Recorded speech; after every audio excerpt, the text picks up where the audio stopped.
Me avisan si en este caso se logra perder un poquito mi audio porque estoy utilizando un audífono que no utilizo, entonces quiero ver si existe alguna falla, siempre me notifican si ya no se escucha. En esta oportunidad, como ya sabrán, vamos a iniciar el nuevo temario o la nueva temática, que es la temática 2, que básicamente vamos a poder hablar referente al manejo ontológico de las diversas enfermedades sistémicas que ustedes ya vieron durante el transcurso del año pasado. Vamos a iniciar, a mí me tocó el tema para poder brindarles el manejo ontológico en pacientes con enfermedades cardiovasculares.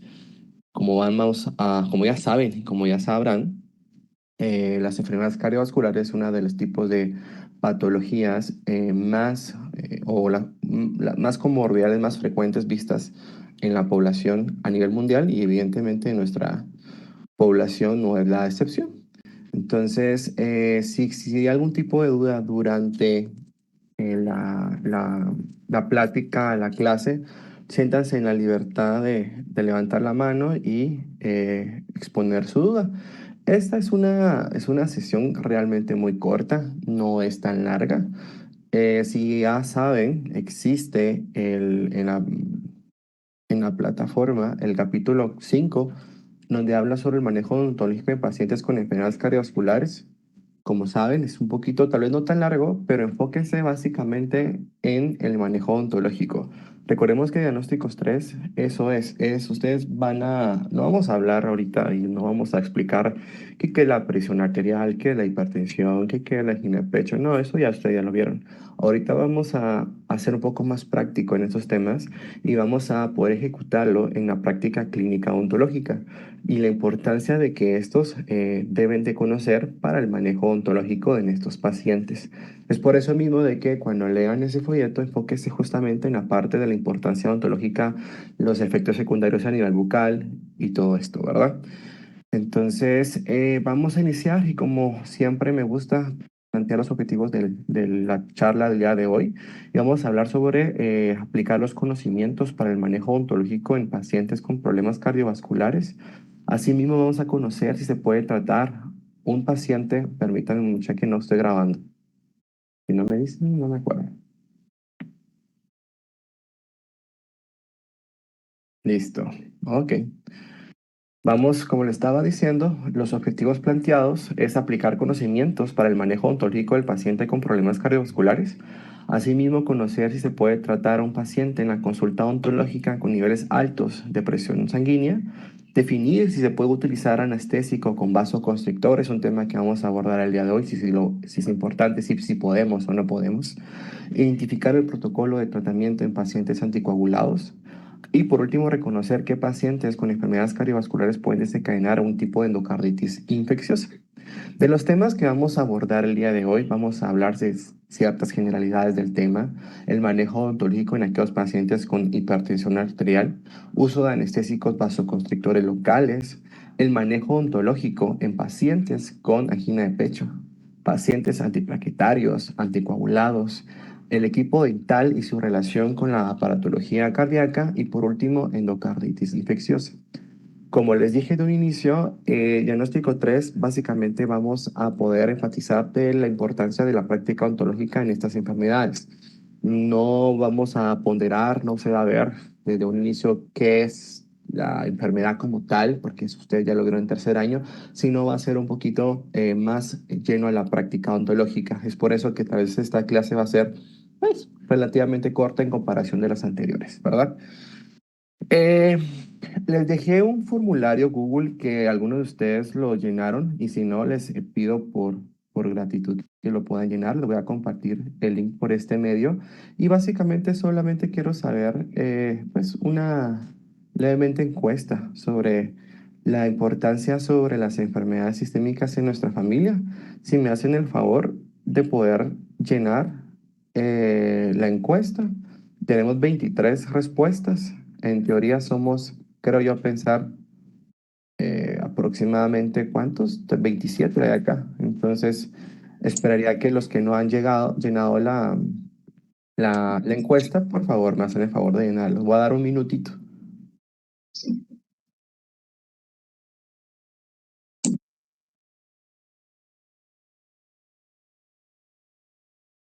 ¿O todo ya lo llenaron? Doctor, se supone, digamos, yo estoy haciendo cuentas de los que participaron en lo de diagnósticos diferenciales. Ajá. Hay 1, 2, 3, 4, 5, 6, 7, 8, 9 grupos, 3 por 9, 27, y hay uno de 4, o sea que hay 28. Tendrían que ser 28 y tendrían, y usted y yo 30, o sea, ahorita faltan 3 personas. Ah, ok. Bueno, igual. Más de alguien va a aparecer por ahí, pero Por ahí. sepan, jóvenes, de que es importante que entren a clases, ¿verdad? Porque es lo importante, no es lo mismo ver de la manera sincrónica la actividad, sino poder que verlo de manera sincrónica. Pero igual, para no perder más el tiempo, básicamente les quise colocar este formulario sobre la importancia de las enfermedades sistémicas que lo tenemos prácticamente aquí a la vuelta, ¿no? La primera pregunta es ¿qué enfermedades sistémicas padece tu papá? Y si se dan cuenta, pues casi la mayoría no refiere que padece ningún tipo de enfermedad sistémica, pero de un 23%, que es lo segundo más frecuente, mencionan que las enfermedades cardiovasculares son las enfermedades sistémicas más prevalentes en su familia. Supónganse que ahí engloba la parte de la hipertensión arterial, la parte de angina de pecho, infarto al miocardio, etcétera, etcétera. De igual manera, ante un casi 15% manifiestan o refieren enfermedades gastrointestinales, diabetes mellitus en un 11%, 2 personas refieren enfermedades respiratorias tipo asma y asimismo también 2 personas refieren algún tipo de enfermedades degenerativas como artritis o osteoarticulares enfermedades. Luego la pregunta básicamente lo mismo pero enfocado a su madre y a su mamá. Y en este caso mencionan de que, pues casi empatados, miren, bueno, refieren de que 11 personas no padecen ningún tipo de enfermedad sistémica, que bueno, pero otra mitad de las 11 personas refieren que, pues el 42% sufren algún tipo de enfermedad cardiovascular, un 15% igual enfermedades degenerativas osteoarticulares, igual manera trastornos renales, miren, 3 personas, igual manera enfermedades gastrointestinales. Y de esta manera vamos a ver ahora en los pacientes un poquito más adultos geriátricos y sin duda alguna, pues miren, lo importante, ¿verdad?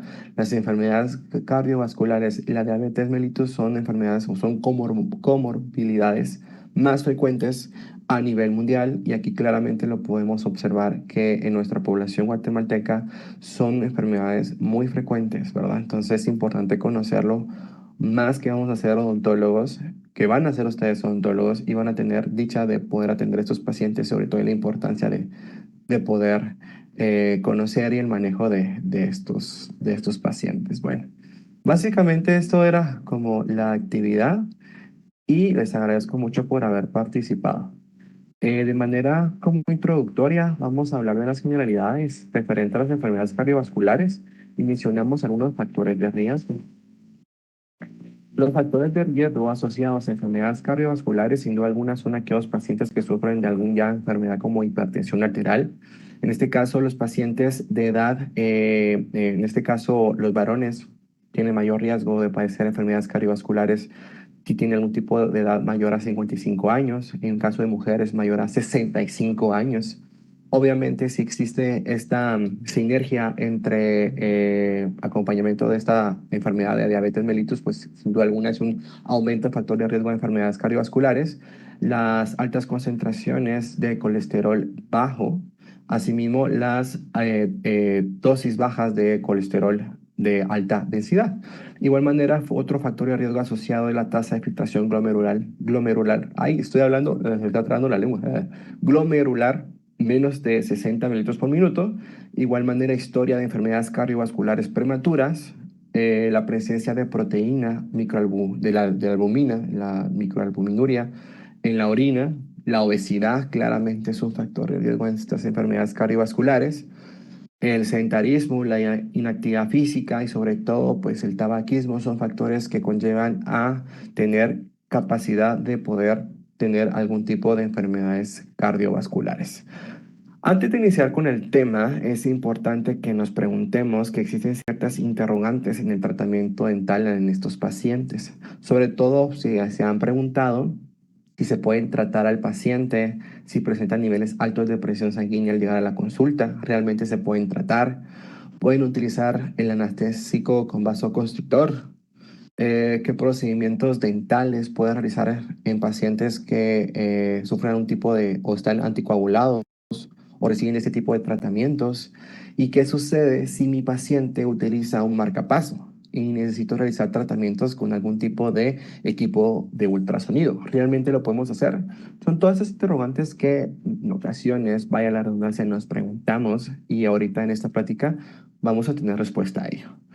Inicialmente existen generalidades en la práctica odontológica en estos pacientes. Sin duda alguna es importantísimo que tomemos presión arterial en cada cita. A la hora que realicemos nuestra anamnesis y nuestro interrogatorio, siempre es fundamental preguntar si sufre de presión arterial o algún tipo de enfermedades sistémicas asociadas. Y si así fuera, pues no hay exclusión de que es importante de que tomemos presión arterial en cada cita. Confirmar que el paciente, si así el paciente fuera hipertenso, que haya tomado su medicamento antihipertensivo, súper importante. Las citas de preferencia realizarlas por las tardes, citas vespertinas, para que, ya que se ha visto que existe una mayor tendencia a infartos en horario madrugada, aproximadamente en temprana hora. Optimizar el tiempo de trabajo y la reducción de estrés es fundamental en estos pacientes, mantener citas cortas, ¿verdad? No tener tanto tiempo el paciente sentado en el sillón dental.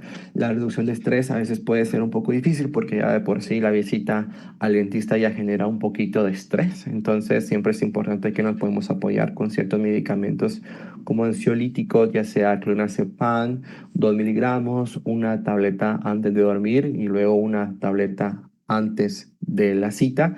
De esta manera la paciente se encuentra totalmente tranquila, un poco noqueada, para que ustedes puedan trabajar de una manera un poco más tranquila. Obviamente eso se tiene que realizar con bajo supervisión médica.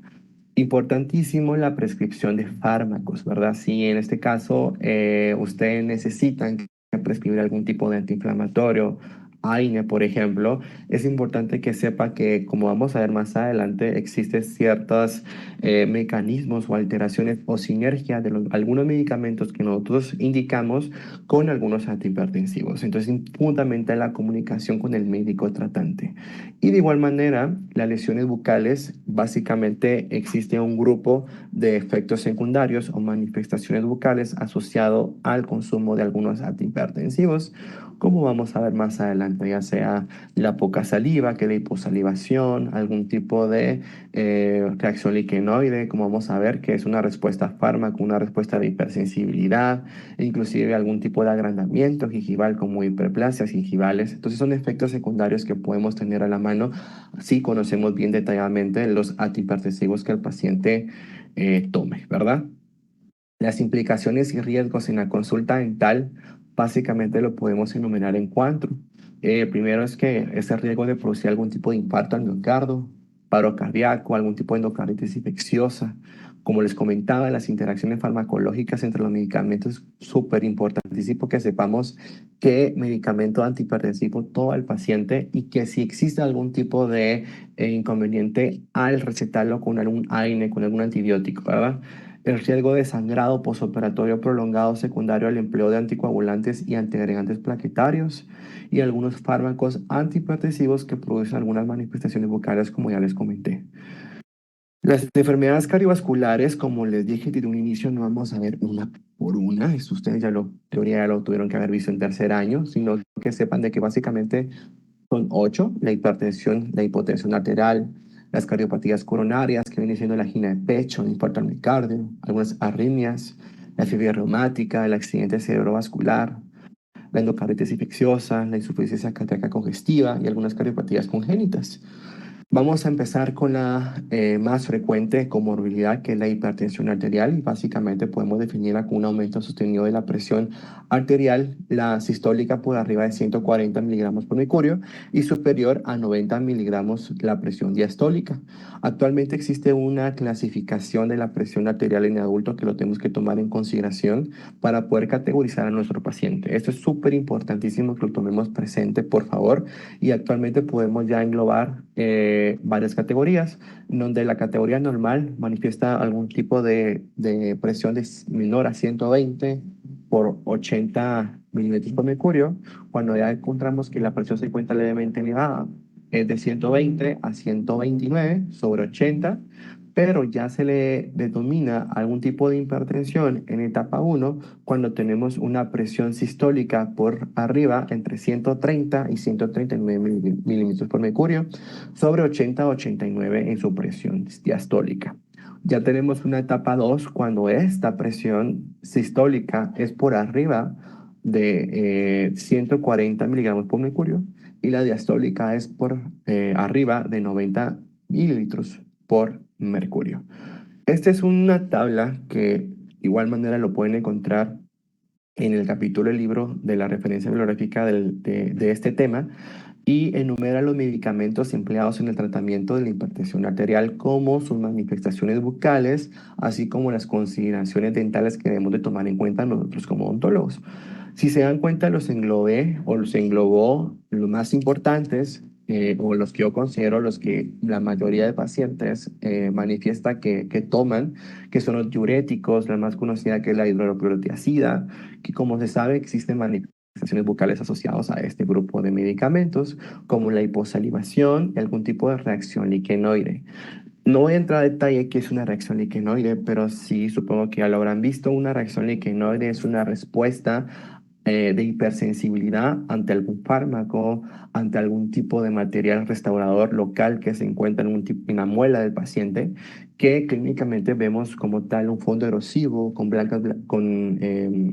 una placa blanca totalmente como forma de, no tanto de líquen plano, pero es familiar.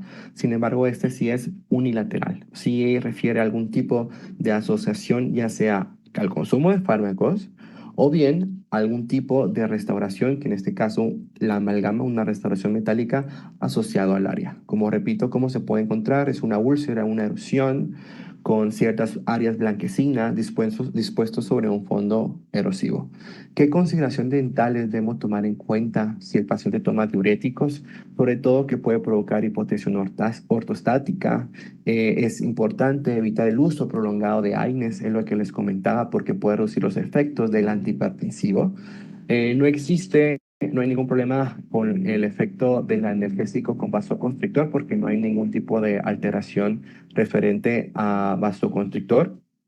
Ahora, por el contrario, en el grupo de beta bloqueadores adrenérgicos, hasta se los subrayé porque para mí son los más importantes, o por lo menos que considero que existe una mayor importancia que tenemos que tomar en cuenta como ontólogos, para que tomen en cuenta qué medicamentos son los más frecuentes que el paciente puede referir, todos los que terminen LOL, atenolol, propanolol, Nimolol son aquellos medicamentos que sufren algún tipo de manifestación bucal, como disgeusia, ¿verdad? Que es la alteración del gusto, o algún tipo de reacción liquinoide que le expliqué básicamente, que es un tipo de respuesta de hipersensibilidad.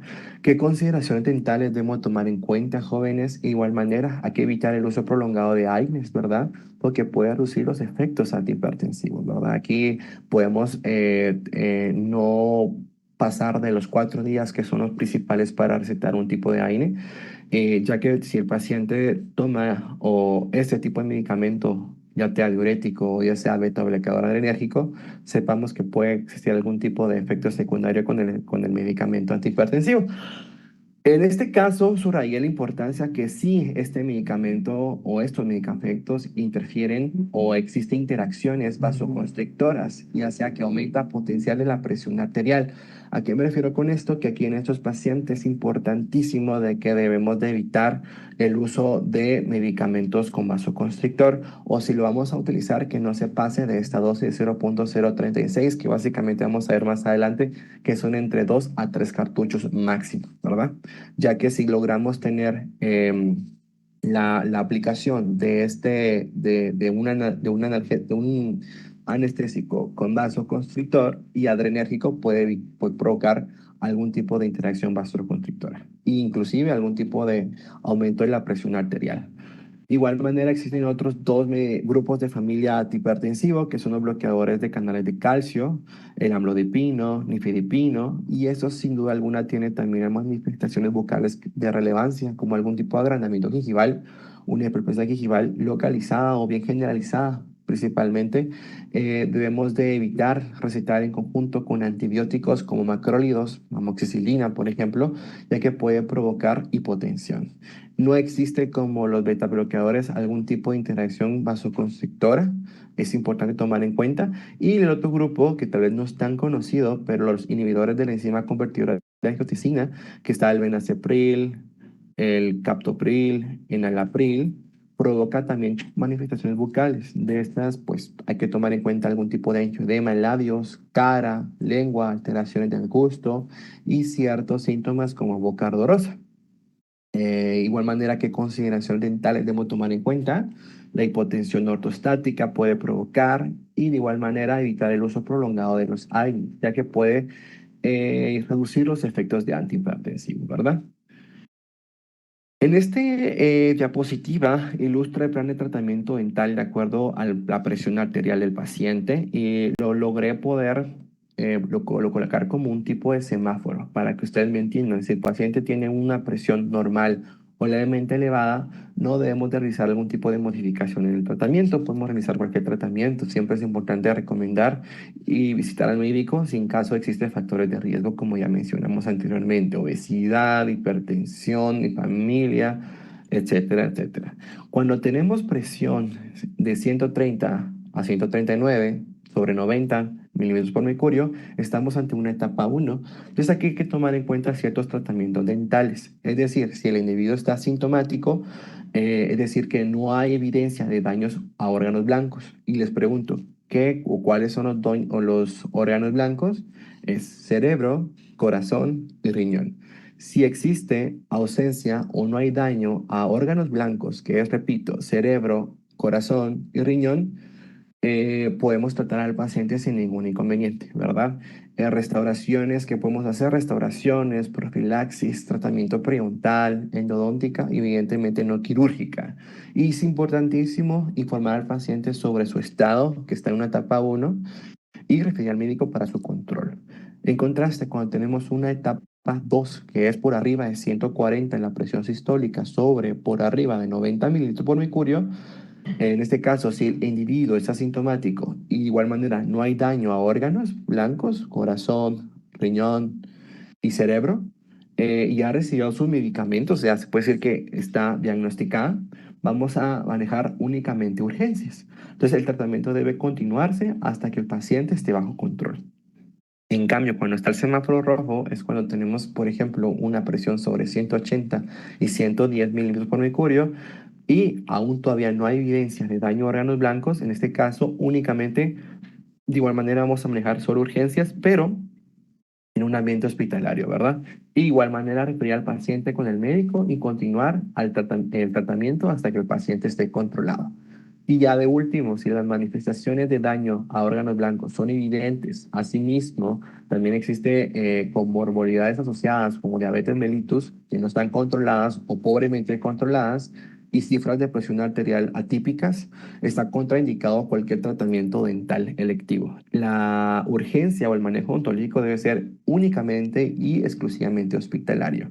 Sin duda alguna va a estar tratado y referirlo con el cardiólogo, con el médico tratante, proporcionar la atención bucal electiva hasta que las cifras logren llegar por lo menos por debajo de 140 sobre 190, ¿verdad? Es importante que tomen en consideración estas tablas que les practiqué anteriormente porque son tablas que les va a ayudar para la elaboración de su guía. Vamos a entrar ahora a otro tema, el uso de anestésicos locales con vasoconstrictores adrenérgicos. Y en este caso nos preguntamos, ¿cuándo está contraindicado el uso de, de este tipo de anestésicos locales con vasoconstrictor adrenérgico? En pacientes hipertensos no controlados, en pacientes que usualmente están controlados, pero su presión arterial está por mayor de 180, pacientes con enfermedades cardiovasculares no diagnosticadas y sobre todo, y lo marqué con negrita, en pacientes que reciben el grupo de antihipertensivos beta bloqueadores adrenérgicos. De igual manera, en aquellos pacientes con arritmia no tratada o refractaria al tratamiento, pacientes con algún tipo de historia de infarto al miocardio, aproximadamente 6 meses, una angina de pecho inestable e individuos que consumen cocaína. ¿Y cuándo podemos, en fin, utilizar anestésicos locales con vasoconstrictor adrenérgico? Es importante que esto lo vimos en Pharma. Un cartucho anestésico contiene 1.8 mililitros. Básicamente, esto quiere decir que son 18 miligramos. En pacientes con presión arterial que manejan una presión por debajo de 179 sobre 109, pero, escuchen, sin daño orgánico, aún todavía podemos utilizar anestésicos con vasoconstrictor adrenérgico. Y en este caso, el empleo máximo es de 0.054 miligramos de epinefrina, que es el vasoconstrictor. ¿Y cuánto es esto? Básicamente son 3 cartuchos de anestésicos con vasoconstrictor a una concentración de 1 por 100.000, claramente sin lidocaína, ¿verdad? Entonces, ahora sí, el prilocaína es otro tipo de concentración, pero sepan bien que lo básicamente que sí podemos tratar a estos pacientes que tengan la presión de 179 sobre 109, pero no existe daño orgánico, se recomienda el empleo de anestésicos con vasoconstrictor adrenérgico, pero hasta 3 cartuchos como máximo, ¿verdad?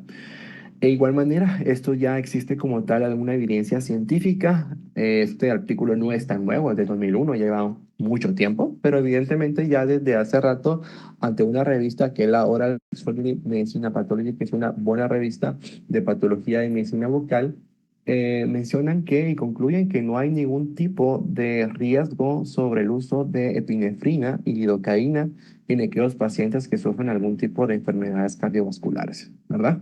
Entonces, para que estemos totalmente conscientes de que no hay algún tipo de efecto secundario si no hay ninguna afección a órganos blancos, ¿verdad? Ahora bien, aquí vamos a encontrar algo muy importante y aquí recalco que no debemos de utilizar anestésicos sin vasoconstrictor. ¿Y esto por qué?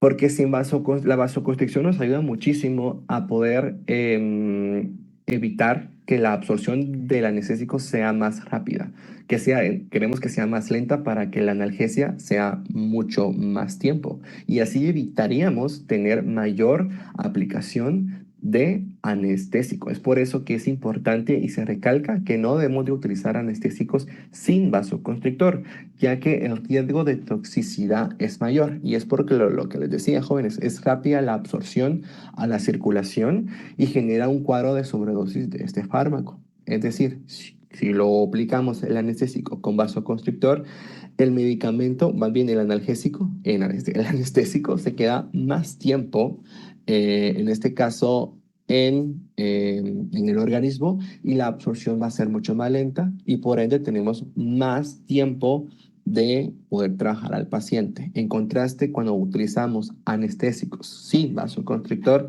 es más probable que apliquemos más anestésicos porque la absorción es muy pronta y el riesgo de toxicidad es mucho mayor. Es por eso que las recomendaciones al utilizar anestésicos con vasoconstrictor es la que ya conocen. La administración debe ser muy lenta. Es importante la previa aspiración para evitar la inyección intravascular y por ende evitar efectos secundarios como arritmias, que básicamente esto no lo da el vasoconstrictor, sino lo da el anestésico propiamente dicho. Y importante, jóvenes, es contraindicado, o sea, hemos de evitar aplicar inyecciones intraligamentarias o intrapulpares porque desconocemos cuánto anestésico estamos aplicando y cuánto la posibilidad de toxicidad puede tener en este caso, ¿verdad? De igual manera, evitar remojar el hilo retractor de tejidos que contengan epinefrina, ¿verdad? Que ayuda a que como no sabemos exactamente cuánto anestésico le estamos absorbiendo al tejido, pues existe un mayor riesgo de toxicidad, ¿verdad? Entonces la absorción es mucho más rápida y genera ciertos cuadros de absorción del anestésico, ¿verdad? Entonces es importantísimo que sepan eso. Partiendo ahora a otro tipo de enfermedades cardiovasculares que no es tal vez la más común, pero es muy importante que se conozca, la angina de pecho. Aquí lo importante que me quedó que hay que realizar una buena anamnesis para poder categorizar qué tipo de angina de pecho sea, si es una angina de pecho estable o inestable. La estable ya es la más común, que de repente comienza de manera súbita con un característica signo de Levin, una presión en el pecho que se logra irradiar prácticamente todo el brazo hasta la parte de la mandíbula, pero esta está asociada sobre todo a algún tipo de actividad física, ¿verdad? En contraste, cuando es una angina de pecho inestable, bueno, y además déjame agregar que la angina de pecho estable lo podemos controlar, ¿verdad? Con algún tipo de vasodilatador coronario. En contraste, cuando es una angina de pecho inestable, su comienzo es de igual manera súbito, de la nada, pero no tenemos algún tipo de asociación o un factor que lo podemos decir, ah, está ocasionando por un exceso de ejercicio, por ejemplo, ¿no? Y es muy dolorosa. Además, el vasodilatador coronario no es efectivo. Entonces, es importante primero categorizar qué tipo de angina de pecho es la que estamos con el paciente. Sin duda alguna, es importantísimo siempre tomar signos vitales, ¿verdad? La cita siempre es de igual manera importante hacer las vespertinas en un ambiente relajado y siempre tener, por favor, en su consultorio el vasodilatador coronario de acción inmediata. Ya conocerán la nitroglicerina sublingual o dinitrato de isorbide. Son dos vasodilatadores coronarios que lo debemos de tener siempre en nuestro consultorio ante cualquier emergencia como de este tipo. Algunas indicaciones que debemos de tomar en cuenta en la angina de pecho es de igual manera el uso de anestésicos. No administrar anestésicos locales con vasoconstrictor adrenérgicos en pacientes con o que consumen ese tipo de fármacos, los beta bloqueadores adrenérgicos. Entonces, claramente hay que tener un poco más de ojo en aquellos pacientes que consumen este antihipertensivo o este grupo de antihipertensivos. Y entonces, ¿qué podemos utilizar? Vamos a administrar anestésico local siempre con vasoconstrictor, pero no adrenérgicos. Y esto tenemos la prilocaína, la filipresina, que vienen siendo ciertos anestésicos no adrenérgicos que tienen su acción venular, es decir, que no está tanto una acción a nivel de la arteria que puede provocar algún tipo de efecto como hipertensión o como arritmias, sino que tiene su acción meramente en la vénula. Entonces, por eso mismo se recomienda que los pacientes que sufren angina de pecho y que más que todo, que consumen el medicamento, el grupo de familia beta bloqueadores adrenérgicos, administremos anestésicos locales vasoconstrictor no adrenérgicos, que viene siendo la prilocaína y la felipresina, y de igual manera no más de 3 cartuchos. Referente a los pacientes antiplaquetarios y anticoagulados, sabemos que lo estamos dando en aquellos pacientes con tratamientos con algún tipo de antecedentes de cardiopatías coronarias, asimismo riesgos de presentar algún tipo de accidentes cerebrovasculares, algún tipo de formación de trombos y la colocación de prótesis valvular. Existe como tal una terapia antiplaquetaria anticoagulante que nosotros debemos tomar en cuenta o por lo menos tener conocimiento qué medicamentos son. Y por ejemplo, la más conocida, la aspirina, la del ácido acetilsalicílico, la ticlopidina, el clopidogrel, la heparina y warfarina son terapias antiplaquetarias y anticoagulantes que hemos de tomar en cuenta cuando vemos a estos pacientes. Actualmente, cuando vemos pacientes que sufren o que manifiestan algún tipo de terapia antiplaquetaria, anticoagulante, existe un índice que es INR, que es International Normalized Radio, que básicamente son laboratorios que nos indican cuánto es el índice o sea, si el paciente puede formar como tal un coágulo, va así en grosso modo. Entonces, es una forma estandarizada de los cambios a través de un tiempo de protombina. Se usa principalmente para el seguimiento de pacientes bajo tratamiento anticoagulante. Hay que tomar en cuenta, jóvenes, que el rango para una persona sana es desde 0,9 a 1,3. Es por eso que cuando tenemos que realizar algún tipo de exodoncias o colgajos, por lo menos el INR debe ser por debajo de 2,5. Y está contraindicado realizar procedimientos quirúrgicos con un INR mayor o igual a 3. Entonces, en este cuadro ilustra o categoriza bien este INR y lo podemos interpretar para toma de decisiones en odontología. Si tenemos por lo menos un nivel menor de INR de 2, podemos realizar procedimientos como cirugía bucal y periodontal. Si tenemos un INR de 2 a 2,5, podemos realizar exodoncias simples. O INR de 3, una operatoria dental, por lo menos. Pero si ya tenemos un INR por arriba de 3, hay que evitar cualquier tipo de procedimientos.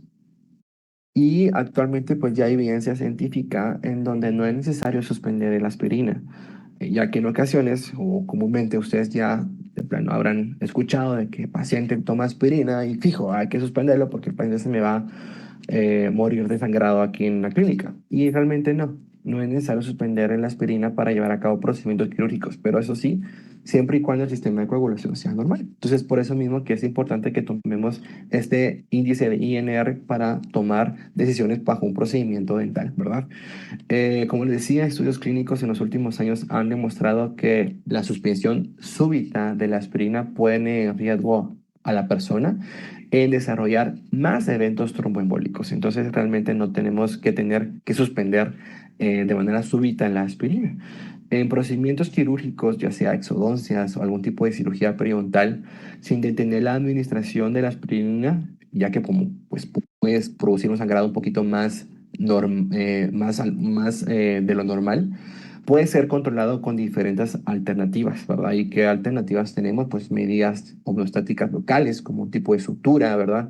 Compresión mecánica con gasas, con gelfón, celulosa, oxidasa, entre otros. Entonces no es necesario, repito, suspender la aspirina de manera súbita si el sistema de coagulación esté normal, ya que podemos realizar la hemostasis por medio de ciertos procedimientos que nosotros tenemos a la mano, ¿verdad? Las medidas generales para esos pacientes es importante que realizar el procedimiento lo más atraumático posible, ¿verdad? Evitar que el paciente se logre desangrar muchísimo. Las punciones anestésicas se deben realizar de manera cuidadosa, ¿verdad? Sobre todo evitar que logre colocar anestésico dentro de un vasito, ¿verdad? Para evitar que la presión arterial se suba muchísimo. La presión digital con gasas y utilizar suturas absorbibles es totalmente importantísimo en estos pacientes. De esta manera podemos encontrar o controlar la hemostasis. Y el único analgésico que se debe indicar, importantísimo, es la acetaminofén o paracetamol, debido a que los AINES aumentan los riesgos de episodios hemorrágicos. Es importantísimo que si tenemos pacientes que están con terapia antiplaquetaria, no demos AINES, demos aspirina, perdón, demos acetaminofén o paracetamol, como sé que es más antipirético que analgésico, pero pues le pueden funcionar, ¿verdad? Porque los AINES ya sabemos que aumentan los riesgos de episodios hemorrágicos. En caso de un alto riesgo hemorrágico, y sin duda alguna no tenemos que dejar de esto de visto, es consultar siempre con el médico tratante. Importantísimo de manera legal, también les recomiendo en estos pacientes tener el aval y consideración médica de su médico tratante.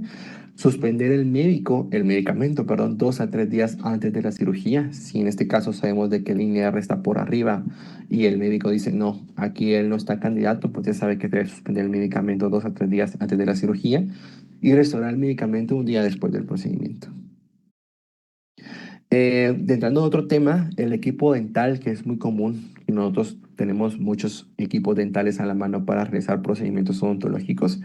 Existen ciertas maneras de que puede interferir con la aparatología eléctrica cardíaca. Aquí podemos tener un raspador dental ultrasónico. Todos en la clínica dental tenemos un Cavitron, un localizador de ápice electrónico, los que son endodoncistas, un electrobisturí, los que son cirujanos periodoncistas. De igual manera, el explorador electrónico de vitalidad pulpar, todos estos aparatos hay que evitarlos porque el uso de estos equipos evita debido a que esos provocan ciertos campos electromagnéticos que podrían alterar el funcionamiento de los marcapasos, por ende podrían alterar y provocar ciertos resultados pues, no correctos, ¿verdad? Y generar ciertos trastornos en el ritmo cardíaco. Entonces es importantísimo tomar en cuenta no utilizar estos aparatos dentales cuando tenemos un paciente con algún tipo de aparatología o algún tipo de aparato cardíaco.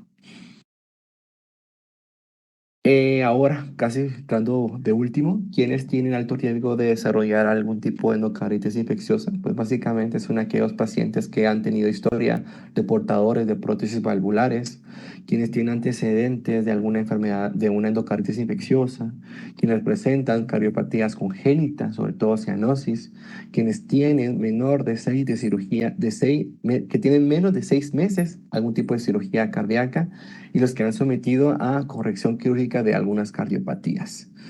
E importantísimo, tenemos este esquema de antibioterapia profiláctico, que es un esquema clásico, si es que lo pueden tomar nota. Son 2 gramos de amoxicilina vía oral como dosis única, 1 hora antes de realizar procedimientos que implican algún tipo de sangrado. Si el paciente es alérgico, pues considerar que vamos a poder tomar los beta-lactámicos, que es la clindamicina 600 miligramos vía oral, o bien la citromicina 500 miligramos, o bien la claritromicina 500 miligramos siempre por vía oral. Puntos claves que debemos de tomar en cuenta en esta clase, jóvenes, y reitero la importancia de conocer las generalidades para el manejo odontológico en estos pacientes, la toma de la presión en cada cita, conocer detalladamente la historia médica del paciente, qué antihipertensivo o qué grupo antihipertensivo el paciente está consumiendo para poder verificar si existe algún tipo de contraindicación, ¿verdad? A las citas siempre de manera despertina. Reducir cuadros de estrés, optimizar el trabajo es súper importante. Si vemos el paciente muy estresado, pues podemos recetar algún tipo de ansiolítico, clonazepam, 2 miligramos, un día antes en la noche y una hora antes del procedimiento. Tomar en cuenta el plan de tratamiento dental de acuerdo a la presión arterial del paciente. Ya sabemos bien claramente el esquema que les marqué del semáforo, en donde pues sí podemos categorizar la presión para poder ver qué tratamientos selectivos podemos dar al paciente, hablando odontológicamente.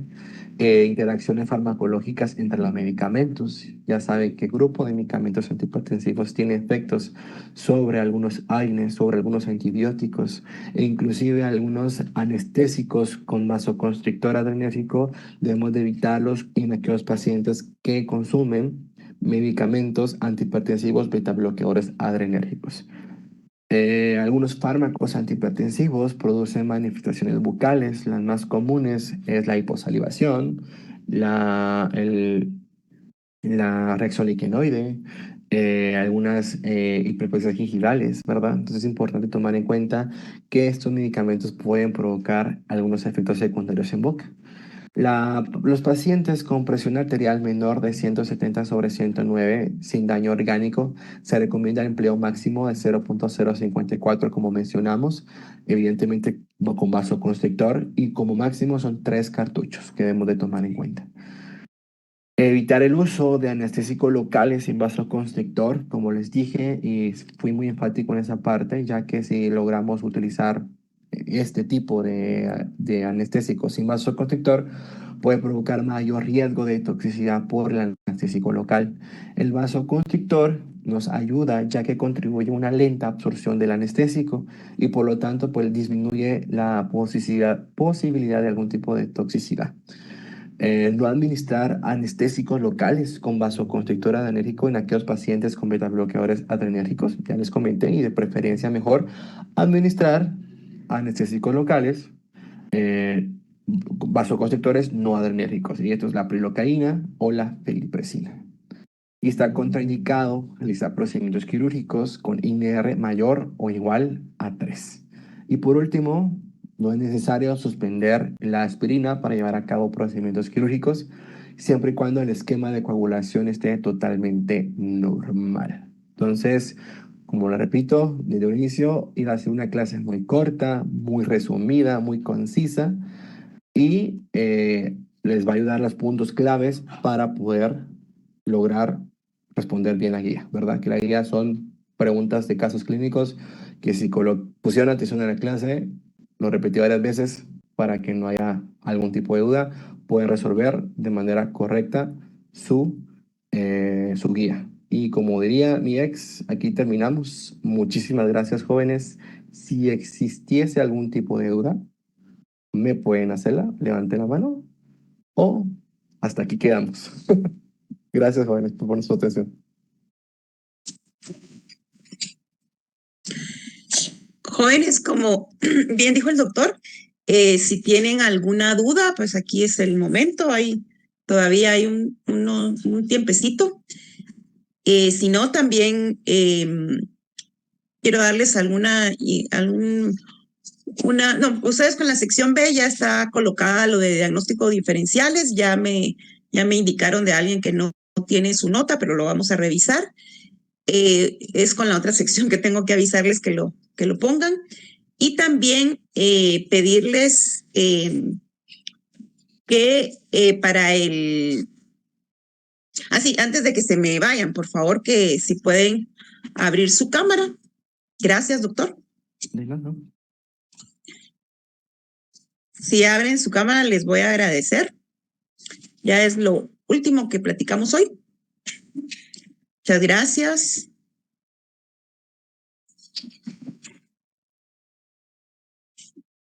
Ya va siendo mediodía, ¿verdad? Ya hay Ya tienen cansancio. hambre. Sí, ya tienen hambre o ya están cansados. Por favor, que abran su cámara. Vamos a dar otro momentito.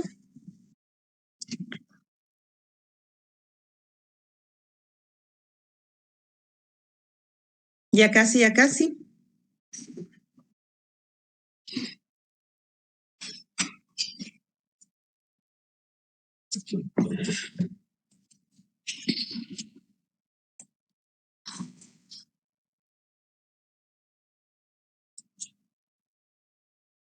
Me faltan algunos. Ya, como dicen, de verdad no la van a abrir. Entonces, por favor, y no se me vayan a ir, como les digo, tengo una información para el viernes. Eso es por los que abrieron. Y no se me vayan los que ya habían abierto.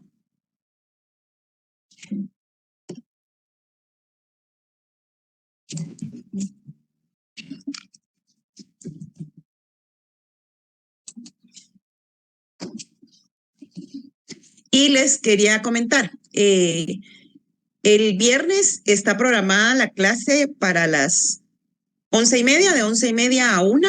Sí va a haber clase, no les iba a comentar que no hay, sino que sí hay. Va a ser una actividad con la que se quedó pendiente, que cómo íbamos a gestionarla con el licenciado Ramírez en cuanto a una práctica.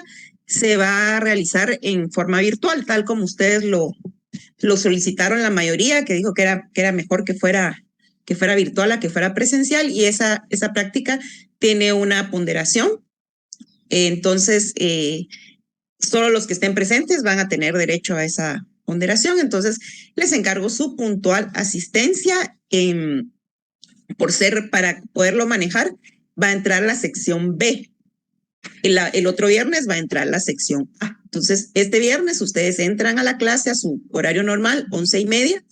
El otro viernes no van a entrar. El otro viernes sí van a tener el periodo libre. Pero este viernes, por favor, que no se les olvide, si ustedes sí entran a la clase a las, sí corroboro, desde 11:30 a 1, y solo los que estén presentes van a tener derecho a la ponderación. Se va a ponderar en ese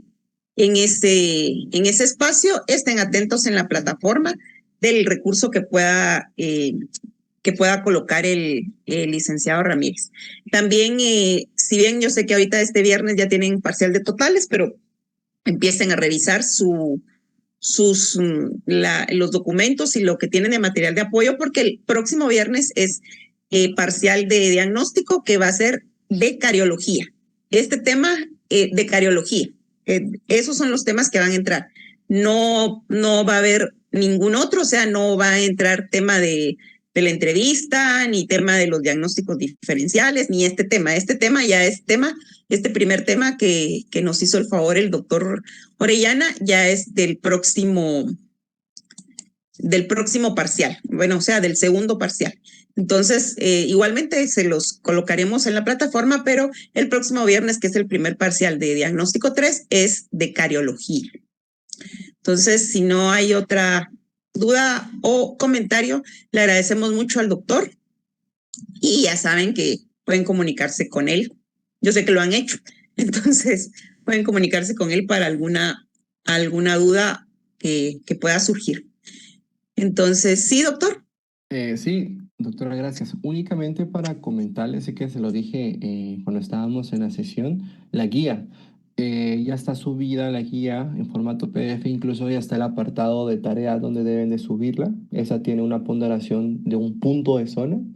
Y ahí está la fecha. Inclusive ya si la pueden hacer hoy, sé que no tienen tiempo, no sé, pero organícense. Ya está habilitada para que la puedan subir desde antes de esa fecha. No tengo presente, pero de qué fecha es. Pero déjenme ver, evaluar ahorita qué fecha les puse. Ay, no se recuerda, doctora, qué fecha fue. Aquí está, 13, es el 13. El 13 de junio es el último día de entrega de la guía. para que lo tomen en cuenta. Y lo pueden subir de manera, ese sí es de manera individual. Únicamente. Gracias, doctor. Muy bien, esa ahí la colocan como hacen en otros cursos, ahí colocan su guía y ahí se les va a poder calificar. Si no hay otro comentario, entonces que tengan buen día y nos vemos el viernes. ¿Alguien habló? Perdón. Sí, yo, doctora, fíjese Sí, que Lucas. la quería molestar, no sé si le podría, o sea, no sé si puede, ¿verdad? Pero pedirle los capítulos del doctor Popol de lo del cario. ¿Cómo, perdón? Ajá, el libro. Yo no tengo el libro, o sea, lo presté hace rato, si no sé a quién se lo di, y pues no los tengo. Entonces, quería ver si no nos hacía favor el doctor de poner los capítulos. Pues mire, le voy a platicar al doctor, lo veo un poco complicado, pero tal vez alguno de sus compañeros podría pues prestárselo para poder sacar una copia, es lo que se me ocurre en este momento, pero voy a hablar con el doctor Popol. Los libros dice que están en la página de diagnóstico en Wix, contesta Johanna. Gracias, Johanna. Voy a Doctora, responder. disculpe. Ay, Ay, perdón. perdón. Referente a lo que preguntó, creo que Lucrecia. Te recomiendo que mejor le platiques directamente al doctor Popol.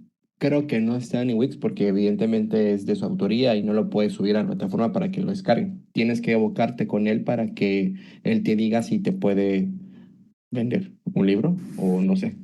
O bien es lo que yo creo que es lo como por ahí van las cosas, pero evócate mejor con él si es que quieres los libros de manera física. Gracias, doctor, le agradezco. Bueno. Sí, Mariam. Doctora, es que no sé si tienen las grabaciones de las clases del doctor Popol, por si las pueden subir, si las tienen, por favor. Bueno, yo le voy a platicar al doctor Popol, a él ahorita está en clase, entonces yo le voy a platicar al doctor si las tuviera y las pudiera subir. Pero creo que él dijo durante las clases que no tengo idea, que me recuerdo que dijo que él no las iba a subir, pero igual se lo voy a comentar hoy. Gracias, doctora. Gracias a ustedes, que estén bien, entonces nos vemos el viernes, como les digo, les recomiendo su puntual asistencia. Gracias. Gracias, Bye. doctores. Doctora, disculpe, solo para recordarle lo de mi nota. Si puede Sí, chequear. Johanna, yo lo tengo aquí anotado. Gracias. Muy bien.